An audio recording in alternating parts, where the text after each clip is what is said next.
பசங்களுக்கு summer break விட்டாச்சு.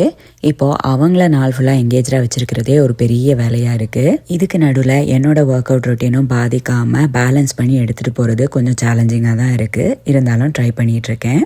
இன்றைக்கி காலையில் பிரேக்ஃபாஸ்ட்லாம் முடிச்சதுக்கப்புறம் வீட்டில் கொஞ்சம் வேலைகள்லாம் இருந்துச்சு. அதையும் முடிச்சுட்டு நானும் பசங்களும் லைப்ரரி கிளம்பிட்டோம். இங்கே பசங்களுக்கு டைம் பாஸ் பண்ணுறதுக்கு லைப்ரரி ஒரு நல்ல ஆப்ஷன். புக்ஸ் எடுக்கிறது மட்டும் இல்லாமல் அங்கேயும் நிறைய ஆக்டிவிட்டீஸ்லாம் கண்டக்ட் பண்ணுவாங்க. அதுலேயும் பார்ட்டிசிபேட் பண்ணிக்கலாம். நான் கொஞ்சம் பசங்களுக்காக indoor and outdoor games and ஆக்டிவிட்டீஸுக்கான புக்ஸ் மாதிரி எடுத்தேன். அவங்க லிஸ்ட்டில் இருந்த புக்ஸ்லாம் எடுத்துக்கிட்டாங்க. இங்கே புக்ஸ் மட்டும் இல்லாமல் பசில்ஸ், போர்ட் கேம்ஸ் இந்த மாதிரி கூட எடுத்துக்கலாம். நாங்களும் இன்றைக்கி ஒரு போர்ட் கேம் எடுத்தோம். எடுத்த ஐட்டம்ஸ்லாம் செக் அவுட் பண்ணிவிட்டு வீட்டுக்கு வந்து லஞ்சுக்கு மின்ட் புலாவும் சோயா சங்க்ஸும் அப்புறம் க்ரீக் யோகர்ட்டில் பண்ண மோரும் எடுத்துக்கிட்டேன். லஞ்ச் முடித்த கையோட பாத்திரத்தை எல்லாம் க்ளீன் பண்ணி வச்சுட்டு டின்னர் ப்ரிப்பரேஷனையும் ஸ்டார்ட் பண்ணிட்டேன்.